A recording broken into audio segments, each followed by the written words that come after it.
నమస్తే, welcome to RTV. నేను సచిన్. ప్రస్తుతం ప్రపంచం మొత్తం ఒకటే టెన్షన్ పడుతోంది. ఎప్పుడు ఏ బాంబు పేలుతుందో, ఎప్పుడు యుద్ధం మళ్ళీ స్టార్ట్ అవుతుందో అంటూ భయపడిపోతుంది ప్రపంచం. కానీ కరెక్ట్గా ఇదే టైంలో అమెరికా అధ్యక్షుడు డొనాల్డ్ ట్రంప్ ఒక సంచలన ప్రకటన చేశారు. ఈ శుక్రవారంలోపు మీరొక గుడ్ న్యూస్ వింటారు అంటూ ఆయన ఇచ్చిన హింట్ ఇప్పుడు ఇంటర్నేషనల్ మీడియాను షేక్ చేస్తోంది. కానీ సీన్ కట్ చేస్తే ఇరాన్ మాత్రం ట్రంప్ పచ్చి అబద్ధాల కోరు అని తిట్టిపోస్తోంది. చర్చలో గిర్చలేవు అంటూ ఇరాన్ మీడియా తేల్చి చెప్పేసింది. మరి ట్రంప్ ఎందుకంత కాన్ఫిడెంట్గా ఉన్నాడు? అసలు ఇరాన్ అంతర్గత రాజకీయాల్లో ఏం జరుగుతోంది? పాకిస్తాన్ ఈ గొడవలోకి ఎందుకు ఎంట్రీ ఇచ్చింది? అన్ని డీటెయిల్గా ఈ వీడియోలో విశ్లేషిద్దాం. లాస్ట్ వరకు చూడండి, ఎందుకంటే ఈ విషయం చాలా సీరియస్. అసలు ఏం జరిగిందంటే, రీసెంట్గా న్యూయార్క్ పత్రిక ఒక బాంబు లాంటి వార్తను పేల్చింది.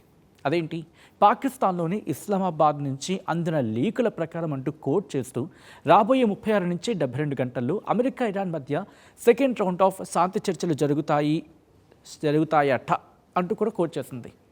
దీని గురించి ట్రంప్ని అడిగితే ఆయన తన స్టైల్లో ఒక మెసేజ్ కొట్టాడు. ఇది ఖచ్చితంగా సాధ్యమే అని రిప్లై ఇచ్చాడు. అంటే తెర వెనుక ఏదో జరుగుతోంది. ట్రంప్ లాంటి లీడర్ ఊరికే సాధ్యమే అని అంటారు కదా. బహుశా శుక్రవారం లోపు ఏదైనా అగ్రిమెంట్ సంతకం అవుతుందా, బాంబులు ఆగిపోతాయా అన్నది ఇప్పటికిప్పుడు సస్పెన్స్. ట్రంప్ గుడ్ న్యూస్ అనగానే ఇరాన్ వాళ్ళు ఊరుకుంటారా? ఇరాన్ అధికారిక మీడియా ఒక్కసారిగా విరుచుకుపడింది. ట్రంప్ మళ్ళీ అబద్ధం చెప్తూ ఉన్నాడు. మా దగ్గర చర్చలు ఊసే లేదు అంటూ ట్విట్టర్లో పోస్ట్ చేస్తుంది. అదే సోషల్ మీడియా ఎక్స్లో పోస్ట్ చేస్తుంది. ఇక్కడ మనం లోతుగా ఆలోచించాల్సిన అంశం ఏంటంటే, ఇరాన్ లీడర్షిప్ ఇప్పుడు 2 ముక్కలు అయిపోయింది అనే చర్చ జోరందుకుంటోంది. దాని గురించి కూడా మాట్లాడుకుందాం. ఒక వర్గం చర్చలు జరిపి దేశాన్ని కాపాడుకుందాం అంటూ ఉంటే, ఇంకొక వర్గం మాత్రం అమెరికా ముందు తల వంచేది లేదంటూ మొండిగా ఉంది. ఒక్కసారి ఇక్కడ నేను ఎక్స్ప్లెయిన్ చేసే ప్రయత్నం చేస్తాను. కారణం ఏంటి?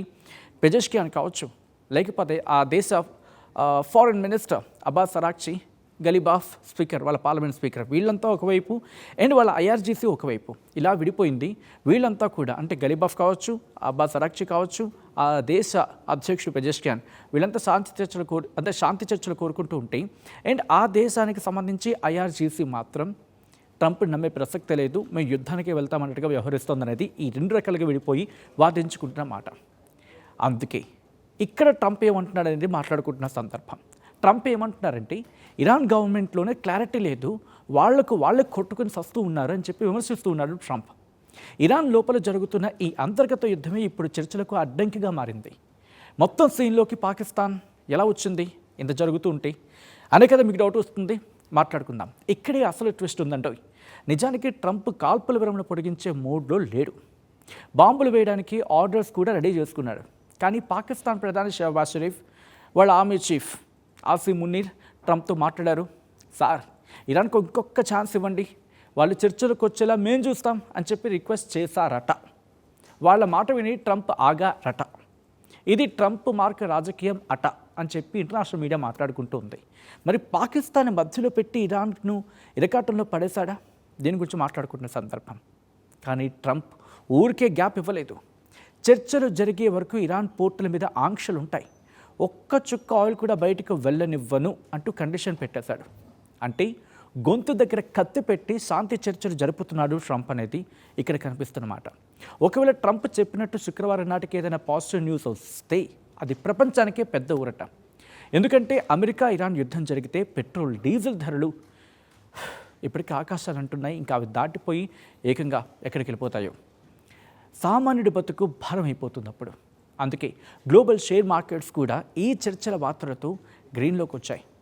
కానీ ఒకవేళ ఇరాన్ మొండిగా ఉండి చర్చలకు రాకపోతే మాత్రం శనివారం నుంచి బాంబుల వర్షం కురవడం ఖాయం అనే మాట వినిపిస్తోంది. ట్రంప్ తన సైన్యానికి ఇప్పటికే రెడీగా ఉండనంటూ గ్రీన్ సిగ్నల్ ఇచ్చేశారట.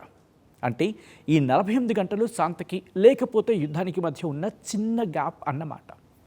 సో ట్రంప్ చెప్పినట్టు శుక్రవారం నిజంగానే గుడ్ న్యూస్ వస్తుందా, లేకపోతే ఇరాన్ అన్నట్టుగా ఇదంతా ట్రంప్ ఆడుతున్న మైండ్ గేమా?